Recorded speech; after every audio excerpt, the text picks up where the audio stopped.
IPL में सट्टेबाजी हुई, मैच फिक्सिंग के आरोप लगे, कटघरे में खड़े हुए श्रीनिवासन के दामाद गुरुनाथ मयप्पन और राजस्थान रॉयल्स के सह मालिक राज कुंद्रा, जिनका ज्यादा परिचय ऐसे है कि वह अभिनेत्री शिल्पा शेट्टी के पति हैं। सुप्रीम कोर्ट की जस्टिस लोढ़ा कमेटी ने इनसे जुड़ा फैसला आज सार्वजनिक किया। कमेटी ने न सिर्फ चेन्नई सुपर किंग्स के टीम प्रिंसिपल रहे गुरुनाथ मयप्पन और राजस्थान रॉयल्स के मालिक राज कुंद्रा को आजीवन क्रिकेट से बैन कर दिया, बल्कि दोनों फ्रेंचाइजीज को यानी चेन्नई सुपर किंग्स और राजस्थान रॉयल्स को अगले 2 साल के लिए आईपीएल से सस्पेंड कर दिया। आरोप है, जो साबित हुआ है कि ये लोग बैटिंग करते थे, ये लोग सट्टा लगाते थे और उस सट्टा लगाने के लिए इन्होंने कहीं ना कहीं अपनी टीमों का भी इस्तेमाल किया। इसीलिए फ्रेंचाइजीज पर भी ये सजा लागू हुई है। जहां श्रीनिवासन इस पूरे मामले से पल्ला झाड़ रहे हैं, वहीं उनकी कंपनी इंडिया सीमेंट ने इस फैसले के खिलाफ सुप्रीम कोर्ट में अपील करने का फैसला किया है। इंडिया सीमेंट कंपनी हुआ करती थी श्रीनिवासन साहब की। श्रीनिवासन साहब ने बहुत चतुराई से कुछ वक्त पहले उससे अपना पल्ला झाड़ लिया ताकि आज वो ये कह सकें कि इंडिया सीमेंट से उनका कोई नाता नहीं है। इस बीच 19 जुलाई को आईपीएल गवर्निंग बॉडी की एक महत्वपूर्ण बैठक बुलाई गई है, जिसमें फैसला होगा कि आईपीएल में इस बार 6 ही टीमें खेलेंगी, 2 टीमों पर बैन लगने के बाद, या 8 टीमें खेलेंगी और फिर से बिडिंग का प्रोसेस शुरू होगा, फिर से ऑक्शन का प्रोसेस शुरू होगा। इसी पर बड़ी बहस कुछ देर में, लेकिन पहले आज की ये महत्वपूर्ण और ऐतिहासिक फैसले वाली रिपोर्ट।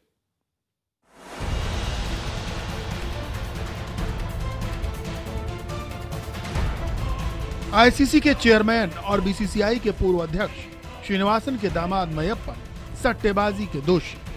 अब मयप्पन जिंदगी भर क्रिकेट की किसी भी गतिविधि से दूर रहेंगे, क्योंकि उन पर जस्टिस लोढ़ा की कमेटी ने आजीवन बैन लगा दिया है। यही हश्र फिल्म अभिनेत्री शिल्पा शेट्टी के पति और राजस्थान रॉयल्स के सहमालिक राज कुंद्रा का, उन पर भी आजीवन प्रतिबंध लग चुका है। लोढ़ा कमेटी ने साफ कहा, भले ही इनका सम्मान दांव पर लगा हो, लेकिन इन्होंने क्रिकेट और आईपीएल को बदनाम करके जो कुछ किया है, उसके आगे इनका सम्मान भी बेहद छोटा है। Any person who has true passion for the game would not be involved in the betting. Rather, any sport-loving person would act in conformity with the fundamental sporting imperatives. Non-adherence to these imperatives has shaken the very essence of cricket. Justice Lodha के मुताबिक ये साफ है कि मयप्पन और कुंद्रा दोनों ने सट्टेबाजी की। दोनों अपनी फ्रेंचाइजी का चेहरा थे, एक तरह से फ्रेंचाइजी के मालिक थे, उनके ऊपर बड़ी जिम्मेदारी थी, लेकिन उन्होंने क्रिकेट को शर्मसार कर दिया। इन सख्त शब्दों के साथ जस्टिस लोढ़ा ने इन दोनों की टीमों पर भी इंसाफ का हथौड़ा चलाया। जस्टिस लोढ़ा ने चेन्नई सुपर किंग्स और राजस्थान रॉयल्स पर 2 साल के लिए प्रतिबंध लगा दिया।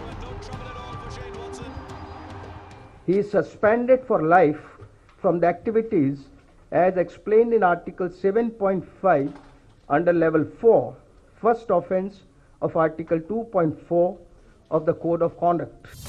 जस्टिस लोढ़ा के मुताबिक उन्होंने ये फैसला बीसीसीआई के नियमों के तहत सुनाया है। राज कुंद्रा ने ट्वीट करके कहा कि वो बेहद हैरान है, इसमें कई खामियां हैं। मैंने फैसले की कॉपी के लिए अपील की है, मैं बेहद हैरान और दुखी हूँ। जस्टिस लोढ़ा ने चेन्नई सुपर किंग्स की मालिक कंपनी इंडिया सीमेंट पर भी सवाल उठाया। जाहिर है इसके मालिक एन श्रीनिवासन भी कटघरे में है, क्योंकि मयप्पन उन्हीं के दामाद हैं। हालांकि अब वो इस पूरे मामले से पल्ला झाड़ रहे हैं। Why should I step down from anything? I said, you people have no other job, is it? No, why should I step down here? What from what? I don't know what you people. You want to hunt? Just leave me. I have got that. This judgment you go, I don't see why I have to comment on it.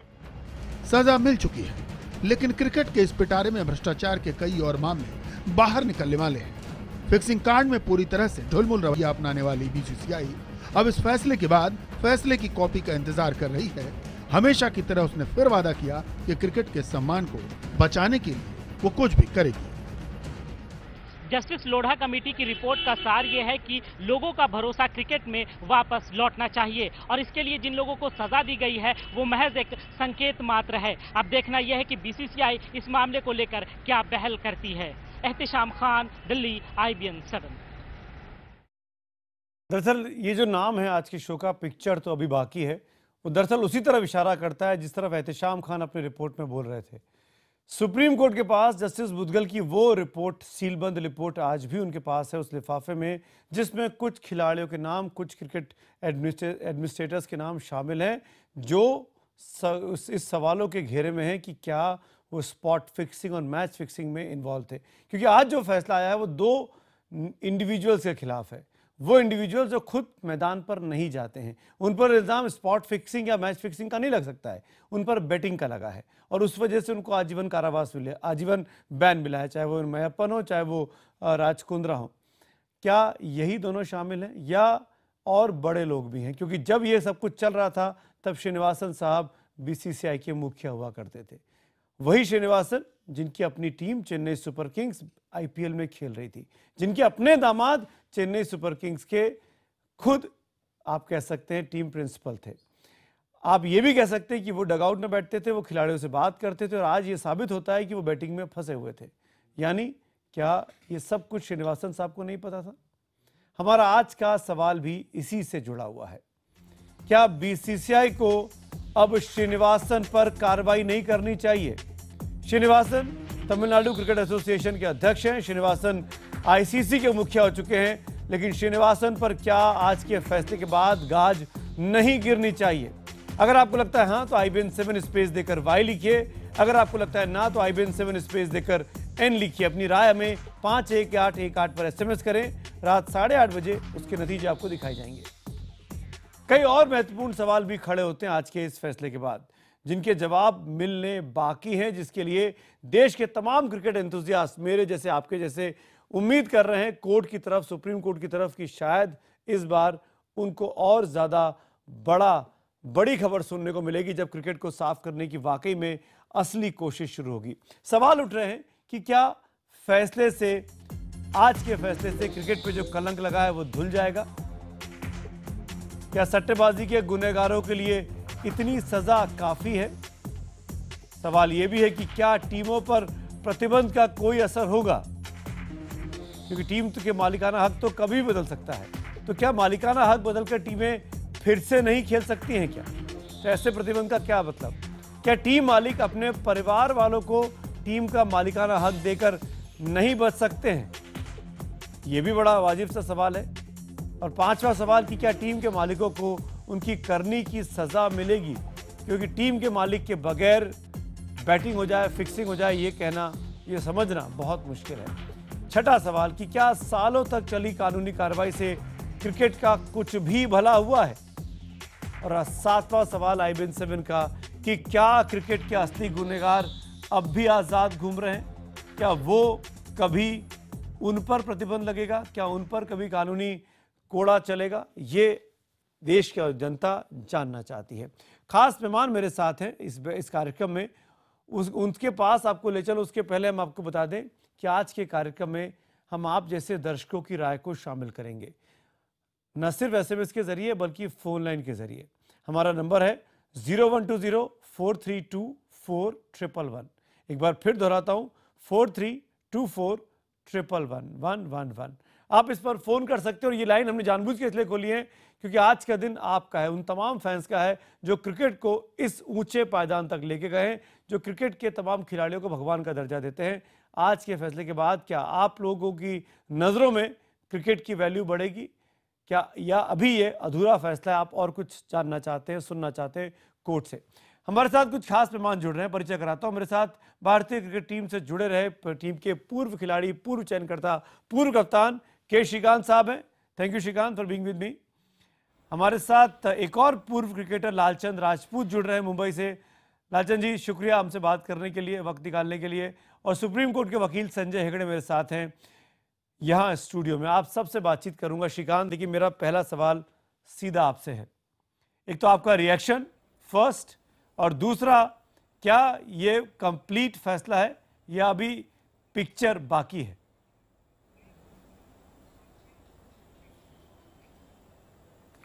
मैं सच्ची बोलता हूं सुमित, अभी पहला मैं एक बोलता हूं, जस्टिस लोढ़ा पैनल और कमेटी का डिसीजन में बहुत बहुत रिस्पेक्ट कर सकता हूं, क्योंकि आज सीधा बोला उन्होंने। I think he made it very clear. आज क्लियरली बोला उन्होंने, द गेम ऑफ क्रिकेट किसी को it's bigger than anybody, any individual. The game of cricket is bigger than any team, any person और एनीबडी। वो बहुत बहुत अच्छा क्या है, स्ट्रांग मैसेज जा रहे। दूसरी बात क्या है सुमित, इस because of this strong decision एक अच्छा मैसेज जा रहे है पूरा दुनिया, क्रिकेट का दुनिया को, नॉट ओनली बीसीसीआई और इंडिया और anywhere, for the entire world और द एंटायर क्रिकेटिंग फ्रेटर्निटी।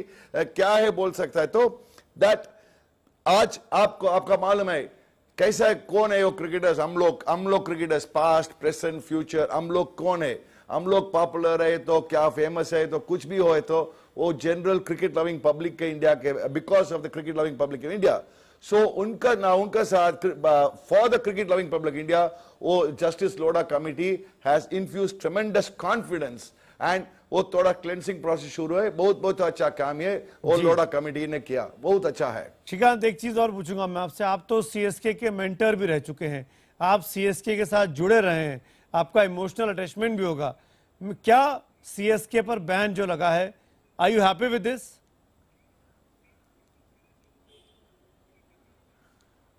बस भाई साहब, मैं कभी मेंटर नहीं है तो उस टाइम में मैं सिर्फ ब्रांड एम्बेसडर रहता हूं, थोड़ा करेक्शन होना चाहिए। Okay. मैं सनराइजर्स का मेंटर हो गया, वो सीएसके का सिर्फ ब्रांड एम्बेसडर है पहले बार, तो थोड़ा आप करेक्शन करो सुमित।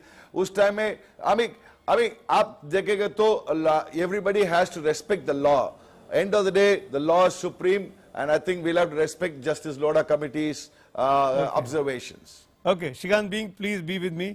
लालचंद राजपूत साहब, मैं आपके पास आना चाहूंगा, आपसे पूछना चाहूंगा, क्या श्रीनिवासन पे कार्रवाई के बगैर स्पेसिफिकली फोकस्ड ये फैसला पूरा है?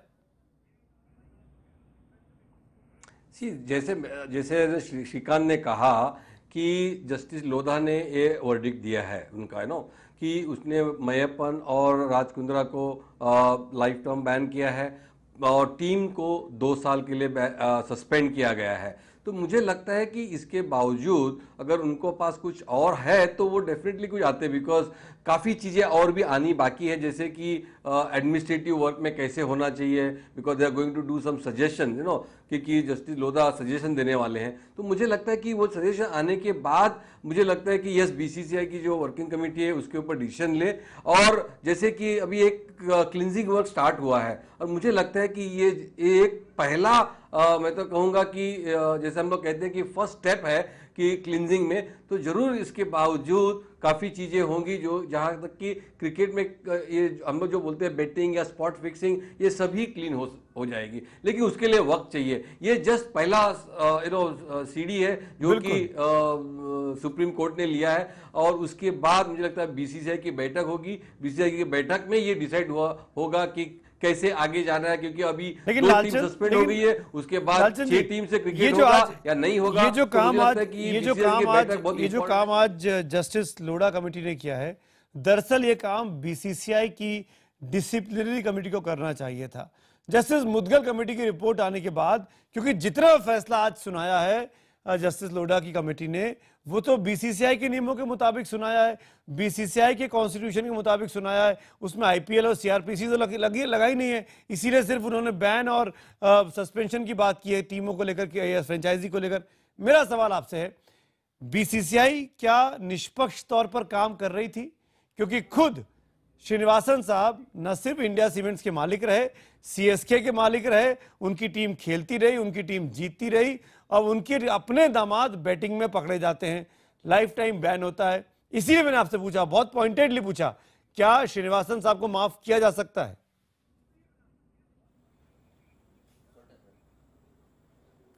सुमित, सवाल मेरे लिए है? बिल्कुल लालचंद जी।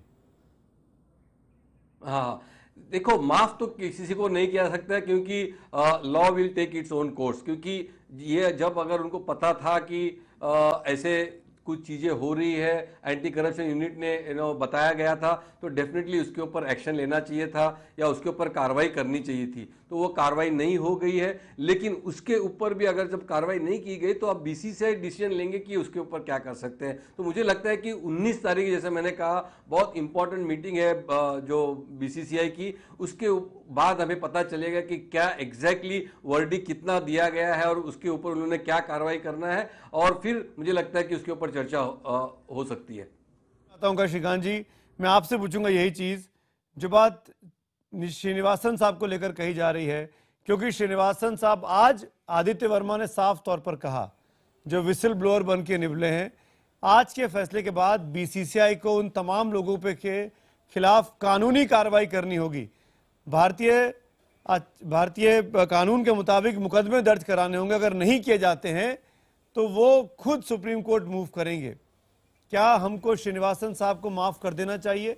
क्या श्रीनिवासन साहब की जिम्मेदारी नहीं बनती है कि वो खुद इस्तीफा दे दें आईसीसी से? मैं सुमित किसी इंडिविजुअल के बात और ऊपर मैं बात करने के चाहता नहीं। I don't want to talk about individual. अभी हमारा दोस्त उस पैनलिस्ट में बोला ना, वो बीसीसीआई का काम है, वो बीसीसीआई आराम से सोच के उनका डिसीजन ले लेंगे। बीसीसीआई का मालूम है क्या क्या है टेक्निकलिटीज, मेरे को लीगलिटीज भी मालूम नहीं, टेक्निकलिटीज भी मालूम नहीं सुमित। मेरे को सिर्फ CNN, IBN और IBN में एक्सपर्ट कमेंट देने के लिए मालूम है। सो इसीलिए मेरा ये एक्सपर्ट कमेंट क्या है, वो बीसीसीआई वो ठीक क्या बोलेगा, ठीक डिसीजन उन लोग ले लेगा। श्रीकांत आप रहिए मेरे साथ, संजय हेगड़े मेरे साथ। संजय जी, मैं आपसे पूछूंगा यही चीज, क्या आज जो फैसला आया वो सिर्फ बीसीसीआई के कानून के मुताबिक आया? उसमें कहीं भी आईपीसी नहीं लगी, उसमें कहीं भी सीआरपीसी नहीं लगी। क्या आज के फैसले में जिस तरीके का इन्वॉल्वमेंट बताया इन दोनों लोगों का, मयप्पन का और राज कुंद्रा का, उसके बाद अब बीसीसीआई का ये दायित्व नहीं बनता है कि इनके खिलाफ औपचारिक तौर पर FIR दर्ज कराए कि इन लोगों ने क्रिकेट के साथ ऐसा ऐसा काम किया है, गैर कानूनी काम किया है, बैटिंग का काम किया है, इनको भारतीय कानून के तहत इन पर सजा होनी चाहिए? उन पर तो मुकदमा चल रहा है ना, यो बैटिंग एक्ट के तहत, ये जिसमें मयप्पन तो जेल भी गए थे, वो कार्रवाई तो चलती रहेगी। अब तो सवाल ये आता है कि बीसीसीआई को आगे क्या करना चाहिए। अब एक बात साफ है कि अगर बीसीसीआई कुछ काम नहीं करती है तो जजों के डंडे पड़ने ही वाले हैं।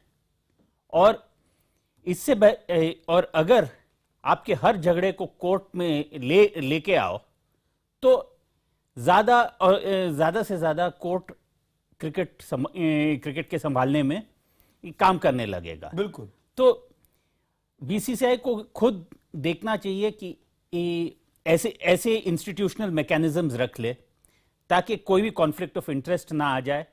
अगर किसी मामले में उनको कोई शंका हो कि ये लीगल है, इलीगल है, प्रॉपर है, इम्प्रॉपर है, तो उसके लिए भी कोई chief legal officer, compliance officer Sanjay या ओम्बुड्समैन को रखना चाहिए। आपसे पूछ रहा हूं, श्रीनिवासन साहब बीसीसीआई के मुखिया, श्रीनिवासन साहब सीएसके टीम के मालिक, श्रीनिवासन साहब की टीम खेलती है, उनके दामाद जो आज बैटिंग में आजीवन जिन पर बैन लगता है वो टीम के टीम प्रिंसिपल हैं।